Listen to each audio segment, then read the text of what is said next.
रानी जवान तो हो चुकी थी, लेकिन वो हद से ज्यादा आलसी थी। अपने घर में वो खाना नहीं बनाती थी, यहाँ तक कि वो खुद के कपड़े तक नहीं धोती थी। उसके माता पिता ने उसका आलस दूर करने के बहुत सारे उपाय खोजे, लेकिन कोई भी उपाय काम नहीं आया। फिर एक दिन उसकी माँ ने अपने पति से कहा, रानी का आलस तो दिन बर दिन बढ़ता ही जा रहा है।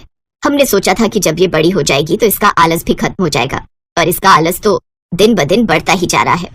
अरे वो अभी बच्ची है, जब उसकी शादी हो जाएगी, उसके बच्चे होंगे, तब इसका आलस खुद ब खुद कम हो जाएगा एक दिन। हाँ, ये बात आपने बिल्कुल सही कही। जो मैं आपसे बात करने वाली थी वो बात आपने खुद कह दी। तुम्हारे कहने का क्या मतलब है? मैं कुछ समझा नहीं। जल्दी से रानी की शादी कर देते हैं, वरना इसका आलस हर दिन के साथ बढ़ता ही जाएगा। और इतनी आलसी लड़की से भला कौन शादी करेगा? जहाँ आजकल की लड़कियां दिन भर अपना मेकअप किया करती हैं, वहीं इसे तो सजने संवरने में भी आलस आता है। तुमने बिल्कुल सही कहा। मैं आज ही पंडित जी से बात कर लेता हूँ, वो कोई ना कोई लड़का ढूंढ लेंगे और जल्दी से रानी की शादी कर देते हैं। इसके बाद इसका आलस खुद ब खुद दूर हो जाएगा। रानी के पिता ने पंडित जी से रानी की शादी की बात कही। पंडित जी तो शादी कराने के लिए तैयार ही बैठे रहते हैं, इसलिए कुछ ही दिनों बाद पंडित जी एक लड़के के पूरे परिवार के साथ रानी के घर उसे देखने के लिए आए। ये लड़की के माता पिता है और ये है लड़का। इसका नाम समीर है। समीर बहुत अच्छी कंपनी में काम करता है। इन्हें मैंने आपकी बेटी की फोटो दिखाई थी। समीर को लड़की पसंद है। पंडित जी, आपने लड़का पसंद किया है तो अच्छा ही होगा। मुझे भी आप लोगों का नेचर बहुत अच्छा लगा। अब आपकी बेटी तो बहुत शर्मीली है, हमें यह रिश्ता मंजूर है। रानी का परिवार बहुत खुश हुआ। दोनों परिवारों का रिश्ता तय हो गया और समीर की शादी रानी के साथ हो गई। अरे बेटा, तेरी विदाई हो रही है, कम से कम जमाने को दिखाने के लिए ही सही थोड़ा बहुत तो रो ले। माँ, आपको पता है ना रोने में कितनी मेहनत लगती है, और मैं क्यों रोऊं? अगर मुझे शादी नहीं करनी होती तो मैं सीधा सीधा मना कर देती। अगर मुझे शादी करनी है तो फालतू में मैं क्यों रोऊं? देख रानी, तुझे मेरी कसम है, तुझे रोना ही पड़ेगा, वरना लोग क्या कहेंगे। कसम देते ही रानी बच्चों की तरह जोर जोर से चिल्लाकर रोने लगी। हाय रे अम्मा, हाय पापा, मुझे रोक लो, मैं आप लोगों के बिना नहीं रह पाऊंगी, मर जाऊंगी मैं। दूसरे के घर क्यों भेज रही हो तुम लोग? इंसान हो या जल्लाद? अपनी बेटी को जानबूझकर दूसरे के घर में भेज रहे हो, शर्म नहीं आती? मुझे नहीं जाना ससुराल, मुझे यहीं रहना है आप लोगों के पास। उसके माँ बाप समझ गए कि अब ये ओवर एक्टिंग कर रही है, इसीलिए उसकी माँ ने जबरदस्ती उसे कार में बिठा दिया और वो अपने ससुराल आ गई। ससुराल में उसकी पहली रसोई थी। अरे रानी बेटा, आज तेरी पहली रसोई है, तुझे जो भी बनाना आता है बना दे, ताकि जल्दी ये रस्म पूरी हो और मेरा काम खत्म हो। अब क्या करूं? यहाँ तो मैं बहाने भी नहीं बना सकती। घर में तो आज तक मैं चाय तक नहीं बनाती थी, और यहाँ इन लोगों के लिए खाने के लिए कुछ न कुछ तो बनाना ही पड़ेगा। क्या सोचने लगी बहू? सासू माँ, मैं सोच रही हूँ कि आप लोगों के लिए क्या बनाऊं। आप लोग ही बताइए क्या खाएंगे? आप लोग आलू टमाटर, आलू मटर, पनीर टिक्का, शाही पनीर, कढ़ाई पनीर, रसगुल्ला, छेना, गाजर का हलवा, सूजी का हलवा या खीर, इनमें से क्या क्या बना दूं मैं? ये सब ऑप्शन सुनकर उसकी सास दंग रह गई। क्या बात है रानी, तुम्हें तो बहुत कुछ बनाना आता है। इतना ज्यादा कुछ बनाने की जरूरत नहीं है। इस घर में तुझे लगा के सिर्फ 4 लोग हैं, जो भी तेरा मन हो बना दे। रानी ने बड़ी मुश्किल से खुद को खाना बनाने के लिए तैयार किया, मोटिवेट किया और किचन में जाकर कुछ बनाने लगी। आधे घंटे में ही उसे जो बनाना था उसने बना लिया और खाने की टेबल पर आ गई। रानी, तुमने तो आज सारे रिकॉर्ड तोड़ दिए। इतनी जल्दी सारा खाना बन भी गया? हाँ, खाना बनाने में तो इतना ही टाइम लगता है ना। सब लोग अपनी प्लेट आगे खींचे, मैं सबको खाना दे देती हूँ। रानी ने सबकी प्लेट में 1-1 चम्मच चावल और 1-1 चम्मच आलू मटर की सब्जी रखी। माँ, इसने तो सिर्फ 2-2 चम्मच ही सबको खाना दिया। बेटा, मुझे लगता है बहू ने सिर्फ इतना ही खाना बनाया है। उसने सोचा होगा पहले हम लोग खाना चख लें, फिर शाम को वो ज्यादा खाना बनाएगी, अगर खाना पसंद आएगा तो। अगर हम लोगों को खाना अच्छा नहीं लगेगा तो अपनी गलती में सुधार कर लेगी, इसीलिए उसने सिर्फ 2-2 चम्मच ही खाना बनाया है, ऐसा मुझे लगता है। क्या बात है माँ, आप तो दिन ब दिन इंटेलिजेंट होती जा रही हो। अरे, आप लोग आपस में क्या खुसुर फुसुर कर रहे हैं? पहले खाना खाइए तो उसके बाद में पता चलेगा ना कि कैसा बना है। खुसुर फुसुर बाद में कीजिएगा। सभी लोगों ने 2-2 चम्मच खाना खा लिया। सबने खाने की तारीफ भी बहुत की। बहू, तुझे खाने के लिए 100 में 100 नंबर दिए जाते हैं। तू इस टेस्ट में पास हो चुकी है। अब रात में सबके लिए यही खाना बना देना, और हमें उम्मीद है कि तू जो भी बनाएगी अच्छा ही बनाएगी, और जो भी तेरा मन हो वो रात में बना देना। ठीक है सासू माँ। रानी अपने कमरे में अकेले बैठकर कुछ सोच रही थी। लगता है मेरे ससुराल वाले भी एक नंबर के आलसी है। मैंने सबको सिर्फ 2-2 चम्मच ही खाना दिया, फिर भी इन लोगों ने कुछ नहीं कहा। चलो, मेरे लिए तो अच्छा ही है, शाम को भी 2-2 चम्मच ही खाना बनाना पड़ेगा। वैसे इतना खाना बनाना भी मेरे लिए बहुत बड़ी बात है। थोड़ा आराम कर लेती हूँ ताकि शाम को खाना बनाने के लिए थोड़ी ताकत मिल सके मुझे। शाम को रानी ने सबके लिए 2-2 चम्मच ही खाना बनाया। बहू, खाना हमने दिन में चख लिया था, तो फिर से तुमने इतना ही खाना क्यों बनाया? क्यों सासू माँ, ज्यादा बना दिया क्या? अरे रानी, 2-2 चम्मच से किसी का पेट भरता है क्या? माँ जी, इतना खाना बनाने में ही मेरी हालत खराब हो गई। अब जा रही हूँ आराम करने, आप लोग खा लो, मैं बाद में खा लूंगी।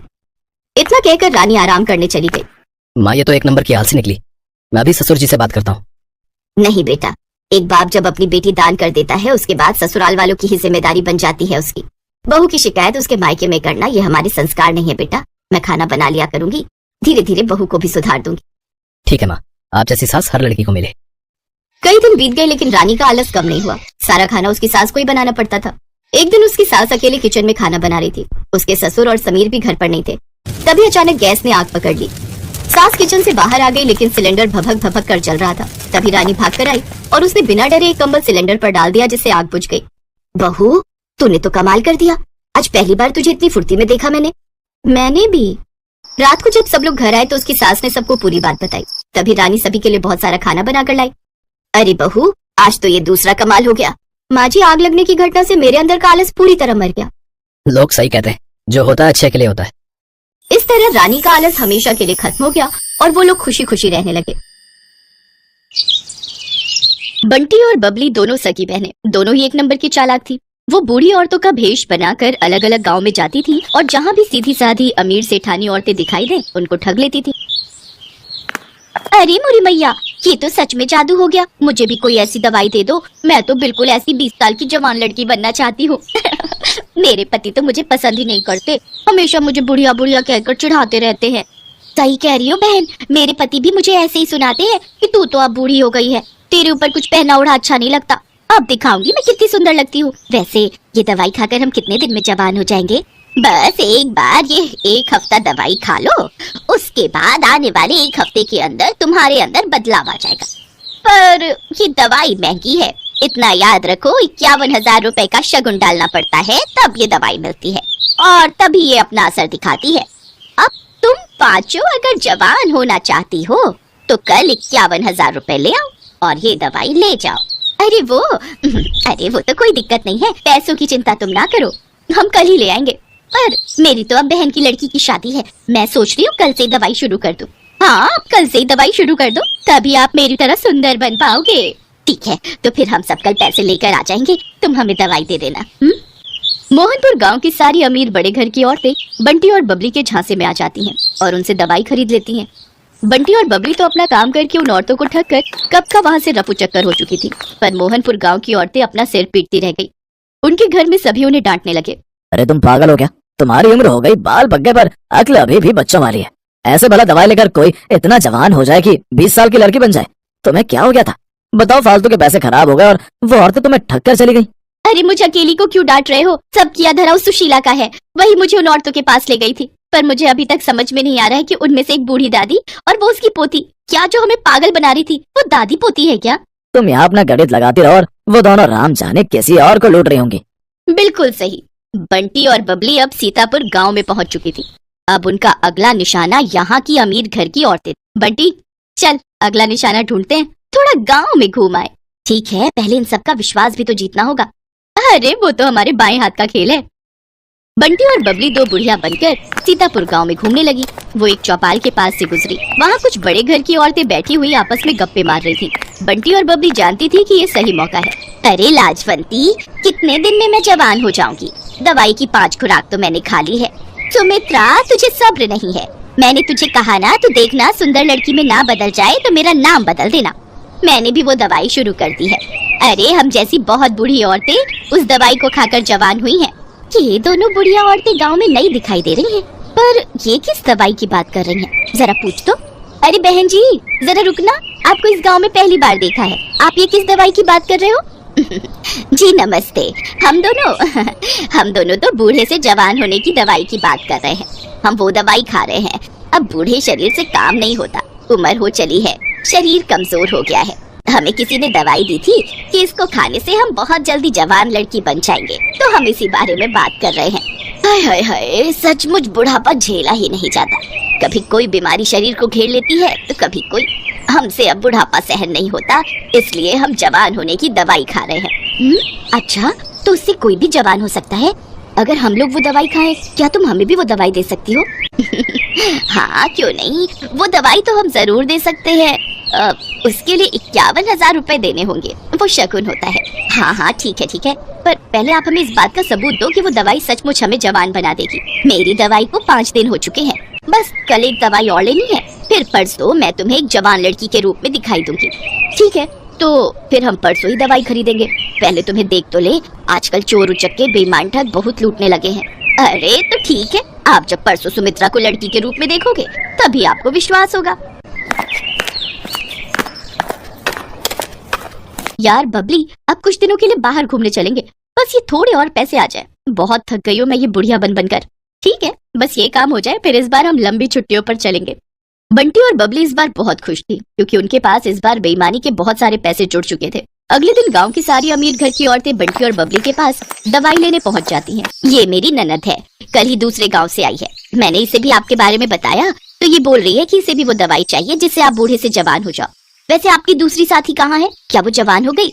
हाँ बहन जी, वो तो कल रात को ही जवान हो गई थी। अरे सुमित्रा, जरा सामने आ जल्दी से, इन्हें अपना जादू दिखा। सब औरतें चौंक जाती हैं क्योंकि बबली अब एक लड़की के रूप में थी। तभी सेठानी की ननद बोली, क्या बात है, वैसे कितने दिन लगे आपको बुढ़िया से जवान होने में? मुझे तो 1 हफ्ता लगा था। वैसे अब दवाई में नया तरीका अपनाया गया है, आप सबको सिर्फ 2 दिन ही लगेंगे।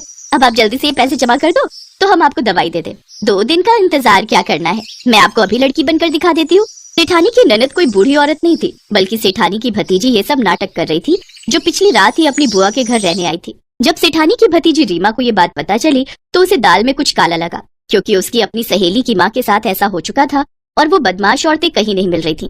बुआ जी, ये कोई बूढ़ी औरतें नहीं, ये 2 चालाक लड़कियां हैं। ये ठग हैं, गांव-गांव जाकर सबको बेवकूफ बनाती हैं और पैसे ठगती हैं। असल में इनका नाम बंटी और बबली है। पहले ये 2 बुढ़िया के रूप में गाँव में जाती थी, फिर इनमें से एक अपने रूप में वापस आ जाती है। बस यही सारी औरतें धोखा खा जाती हैं। ये अपना मेकअप उतार देती है। अच्छा ऐसी बात है, हम तो इनके जाल में फंसे ही जा रहे थे। अब तुम दोनों को यहाँ से कोई नहीं भागने देगा। रीमा बिटिया, जल्दी से चौधरी साहब को और बाकी गांव वालों को भी बुला लो, इन दोनों को पकड़ना बहुत जरूरी है। बबली, हमारी चालाकी हम पर भारी पड़ गई, अब तो हमें ये पुलिस के हवाले करके रहेंगे। तुम ठीक कह रही हो बहन, कोई बात नहीं, थोड़े दिन जेल की रोटी खा लेंगे। रीमा की समझदारी से बंटी और बबली, जो कि बहुत समय से लोगों को ठगने का काम कर रही थी, उन्हें पुलिस पकड़ लेती है और उन्हें जेल हो जाती है। दोनों को अपने किए की सजा मिल जाती है। बंटी और बबली दोनों को समझ आ गया था कि चोर कितना भी समझदार हो, कितना भी चालाक हो, पर एक ना एक दिन उसे अपराध की सजा